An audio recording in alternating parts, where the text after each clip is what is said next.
This is going to be a brief supplemental video.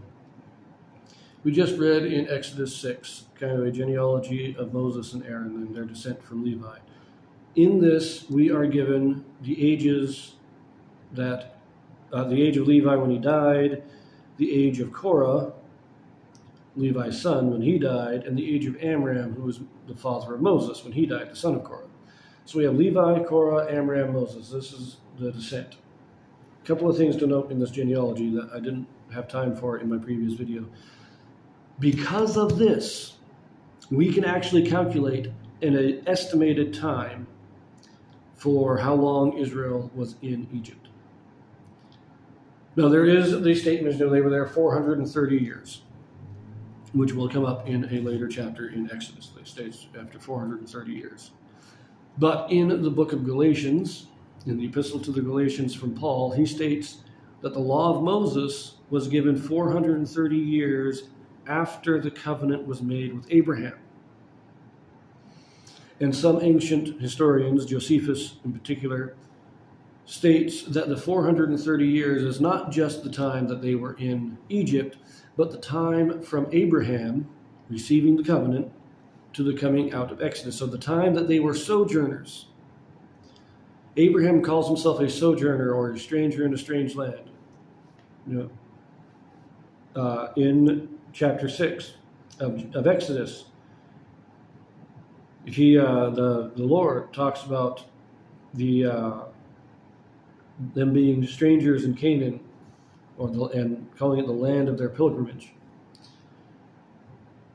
The prophecy of 400 years was given to Abraham, saying, your descendants will be in bondage in a foreign land, and after 400 years come out.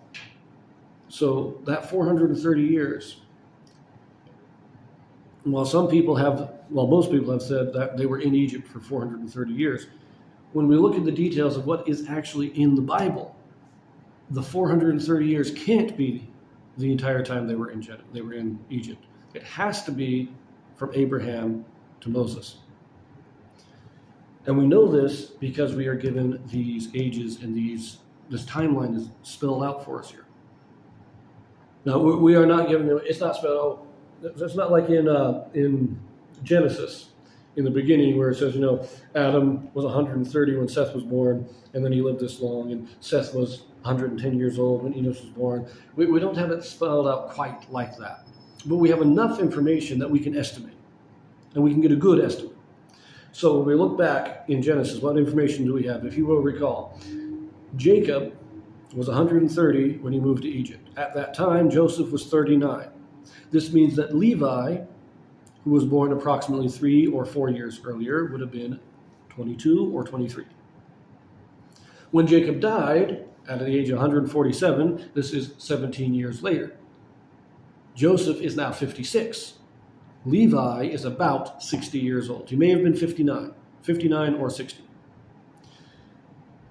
Joseph dies at the age of 110. Levi dies at the age of 137, which means Levi lived for 23 years after Joseph died. We also know that when they went into Egypt, Levi brought his 3 sons. This is in Genesis chapter 46, when it lists the 70 souls that came down into Egypt from Jacob's family, the sons of Levi, Gershon, Kohath, and Merari. None of his grandsons were born yet, so Korah was born in Egypt. He is the son of, not Korah, sorry. Amram was born to Kohath in Egypt. Now, Kohath was already alive, but Amram, he lived 137 years. He was born in Egypt. Now, later on, we will get the age of Moses. We know this, and I can't remember exactly where it states it, but Moses was 80 years old when they came out of Egypt. So in order for Amram to still be alive when they come out, and I'm not sure he was, I'd have to look at when they come out, it kind of lists all the children again. It gives us another census. I don't think Amram's there, but if Moses was 80 years old and Amram was still alive, then Moses was born when Amram was in his 50s. Possible. But even if, with that timing, that's 137 years. Now, we don't know when he was born, but we do know that Kohath was already born, and that Levi was 60 years old, he was 60 years old when Jacob died. He would have been about 42 when they came into Egypt.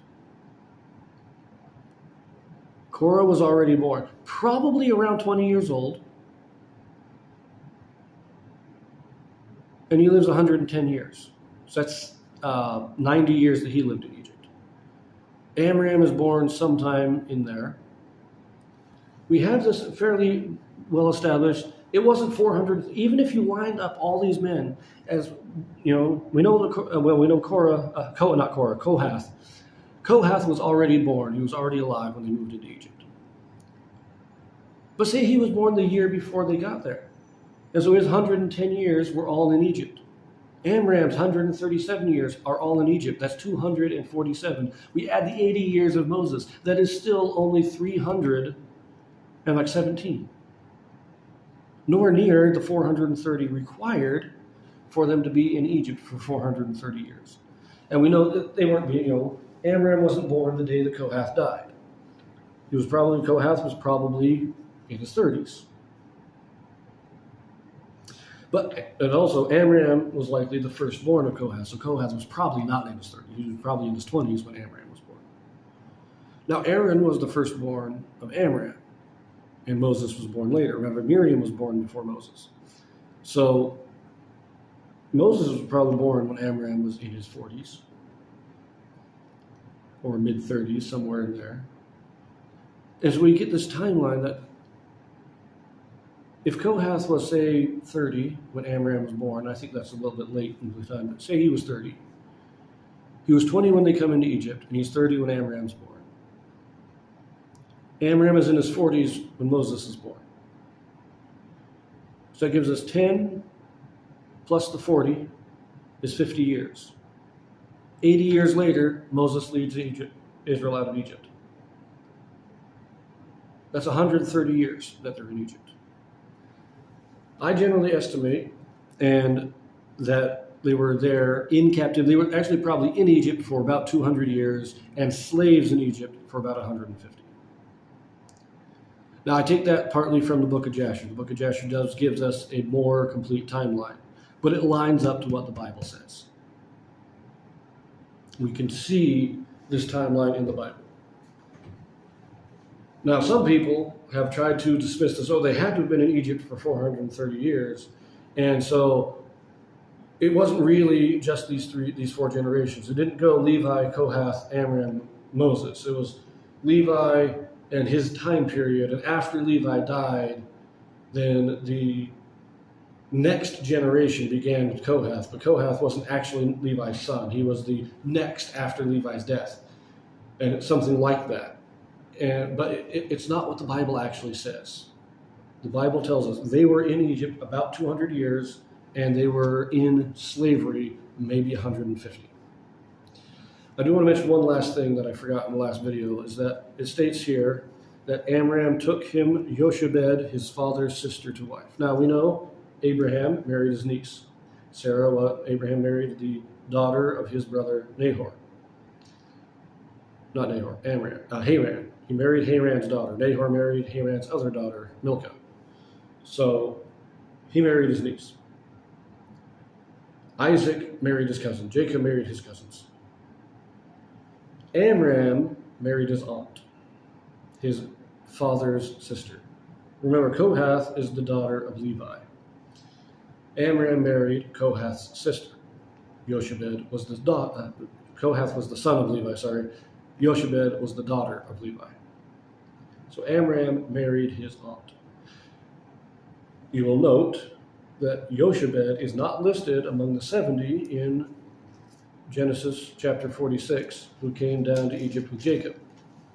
And we could say that, oh, well, they just didn't mention any daughters, but they actually did mention daughters.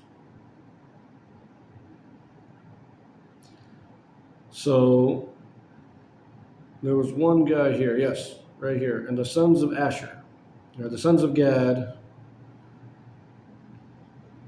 and the sons of Asher, Jimnah and Ishua and Isui and Beriah and Sarah, their sister. So they were mentioning the daughters. All those who were born of Jacob, either his sons or his daughter, because I mentioned Dinah too. His sons and daughters, his grandsons and granddaughters. They're all mentioned. Even a couple of great grandsons, I think, are mentioned. So the daughters were mentioned. Jochebed is not. That means Jochebed was also born after they entered Egypt. Now, according to some theories, and I believe it is the way it is in the book of Jasher, Jochebed was born the year after, or actually while they were, the first year they were in Egypt. In other words, Levi's wife was pregnant when they went to Egypt, and she gave birth to Jochebed that same year. Some people say that she gave birth as they crossed the border into Egypt, that she was born just barely in Egypt. It was like the day they got there, she was born. I don't know. But I just wanted to mention that Jochebed was Levi's daughter, and therefore Amram's aunt. She married her nephew. But this was just a little supplemental discussion on the timelines of the Bible. So I will see you in chapter 7.